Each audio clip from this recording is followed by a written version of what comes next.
Luke Pollard. Thank you, Madam Deputy Speaker. I feel really privileged to respond to this debate for the opposition. This is my first time at the Despatch box, and I'm glad that we've been here for such a good debate, with valuable points and much agreement on both sides of the House, and most of my speech already helpfully said by others. And so I will be paying tribute to those members as we go through. I want to pay tribute in particular to the superb and excellent report from the three select committees and the points raised by the members for Tiverton and Honiton, Nottingham South and Wakefield. In particular, I want to say to the honourable member for Wakefield, congratulations on her Business Green Leaders Award, MP of the Year, given to her last night, rightly so.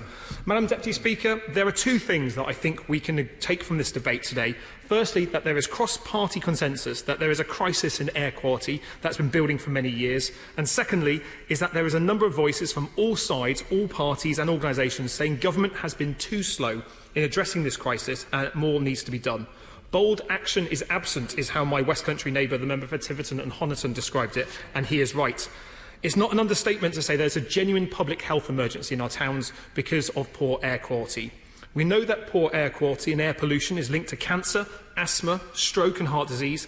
As we've heard today from the honourable members for Wakefield and Tiverton and Honiton again, poor air quality contributes to the early deaths of 40,000 people a year. That's 40,000 mums and dads, grandparents, brothers and sisters, sons and daughters. These are not just statistics, but each represent a family tragedy, and many of them could be avoided with faster, better, more comprehensive and bold action from ministers. That's about 13 deaths while this debate has been going on. Wow. Madam Deputy Speaker, even the government accepts that they need to do more, and so the challenge is, why aren't they, and can they do better now?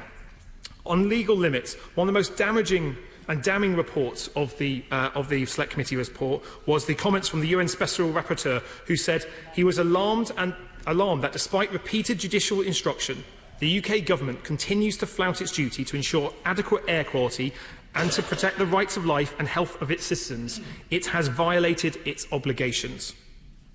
Last year, the Evening Standard found that pollution in London in over 50 sites had breached EU limits. Further evidence from across the country finds that this isn't just happening in the capital, but right across the UK. And as we've heard from the debate today, it's not just in towns and cities, but in rural areas as well. But sadly, the government's had to be dragged through the courts, failing 3 times on air quality.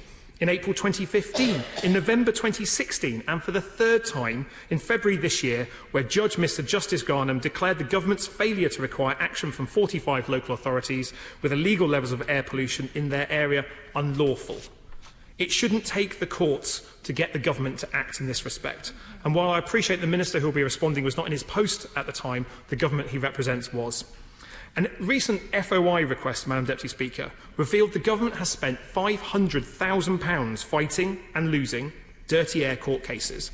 The most recent court case cost the government £148,135. When we have got nothing from the VW emissions scandal that we've heard today, it's doubly concerning that this money that the government has spent on lawyers could have been spent on mitigations, on walking and cycling, on protecting primary schools from polluting roads, or promoting action on dirty diesel. Now, we've heard today about particulate matter that needs further debate. We've heard a lot about PM2.5s and PM10s, but there's too little research and often too little focus on the harmful effects of nanoparticles, even smaller than the PM2.5s, especially the potential of magnetic nanoparticles entering the brain. And I would encourage the Minister in responding to set out what he thinks can be done to further the research in nanoparticles in particular. Happily giving way. Oh, he's given me something else to worry about on my committee. I thought it was just nanoplastics we had to be worried about. But does he agree with me that whether we're discussing plastics in the ocean or pollution in the air, we have to stop treating our environment, our rivers, our air, as one great big garbage dump because we are conducting a massive experiment on ourselves and on the planet, and we don't know where it's going to end? My honourable friend is exactly right. It is something that we need to be talking about much more and more, because when we get into the detail of what is being said around not only plastics but particles and air quality, the air we breathe, things we throw away, the more and more that education can produce better results. She's absolutely right. Now, in particular in this debate today, there's been far too many examples of young people being exposed to harmful levels of particulate matter, as well as carbon monoxide, NOx and low-level ozone. Our young people deserve better than breathing poor air, and my right honourable friend from Exeter is right when he says breathing air should be a human right. Exposure to particles should not exceed PM2.5, should not exceed 10 micrograms per cubic metre of air, according to the World Health Organization. But in Plymouth, and the constituency that I represent, it's 12 micrograms. In Saltash, just over the river, it's 11, with an annual mean of 18 and 15 respectively. Prince Rock Primary School, in my patch, know all about this, being located on a busy road.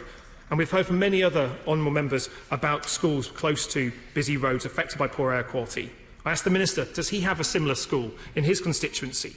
How many other members have schools in areas of illegal air quality? Because it does matter about the air quality close to our schools. Yep. It matters to our young people. So can I ask the Minister as well, what is being done to educate teachers, children and parents about the risk of air pollution? As the member for Brentford and Isleworth mentioned, turning engines off while idling can help. Walking to school, cycling to school can make a positive difference, and that all adds up.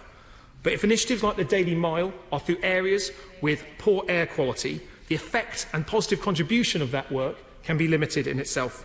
All our children deserve to breathe clean air. Madam Deputy Speaker, the government must not only talk the talk, it must walk the walk. That's why what we've heard today about the VW emissions scandal should concern us all. The failure to ban diesel and petrol engines early enough was also mentioned by a number of honourable members in this debate. Britain must wean itself off dirty diesel for cars and trains. The British Heart Foundation has found that even short-term inhalation of elevated concentrations of particulate matter increases the risk of heart attack occurring in just 24 hours, as highlighted by the honourable member for South West Bedfordshire. However, the UK's current legal limits for particulate matter are much less stringent than those of the World Health Organization. The government's July 2017 air quality report flagship measure was a pledge to ban new sales of conventional diesel and petrol cars by 2040. That's 22 years away, over four full-term parliaments away. I wager not many of us will be in the House in 2014. Such was the long-grassing of this commitment, so actually finding it getting introduced. But this did not go far enough because hybrid sales would still be ignored. The government has said themselves that almost all new cars and vans sold need to be near zero emissions by the tailpipe by 2040 if they're to hit their air quality targets.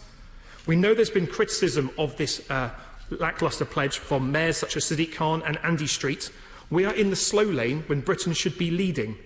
And as so expertly highlighted by my honourable friend from Nottingham South, we know that the plan for the UK to ban petrol, diesel and most hybrid cars by 2040 has been watered down, with ministers now referring to it as a mission.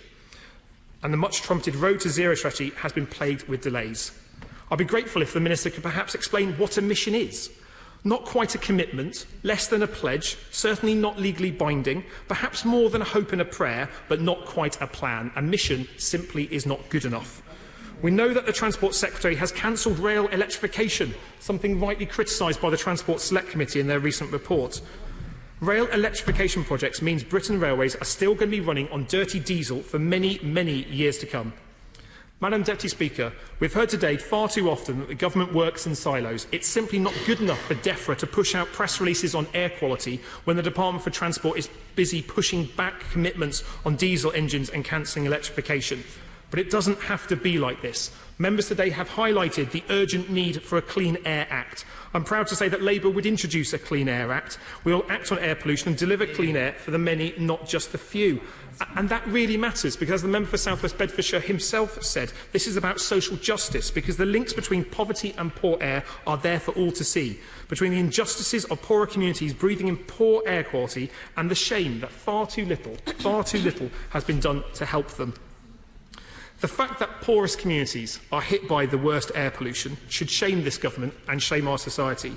The issue goes right to the heart of inequality. If you are poorer, the air you breathe is of a lower standard than if you are richer. That simply should be unacceptable in 2018. We need to be bold and tackle this invisible threat head-on. Communities across the UK are suffering now, and if we do not deal with this, we'll be leaving it to future generations with poorer health, poorer outcomes and more pollution to deal with. That is simply not acceptable. Briefly, before I finish, Madam Deputy Speaker, the Committee on Climate Change reported today, and 10 years after the Climate Change Act was delivered by a Labour government, and it's delivered a damning verdict of this government's record. Specifically, with regards to the debate on air quality today, it doubles down on the point that we are not doing enough to modernising our transport sector, the car industry in particular. The report found that the UK is on track to miss its legally binding carbon budgets in 2025 and 2030 due to lack of progress in cutting emissions from buildings and transport in particular. Lord Debon has said the government's pledge to end the sales of pure petrol and diesel cars by 2040 is not ambitious enough, and also he believes it is essential we move the targets closer to 2030, and so does this side of the House. In conclusion, Madam Deputy Speaker, we are not short of soundbites or press releases from DEFRA about air quality. But let me say to the Minister, it's not the presentation that's at fault, it's the content, the substance, the plans, the action, the funding and the urgency. We all know what needs to be done, so I encourage him and his department to get on with it. Thank you. I congratulate the honourable gentleman on his maiden speech from the dispatch box. Minister, Mr David Rutley.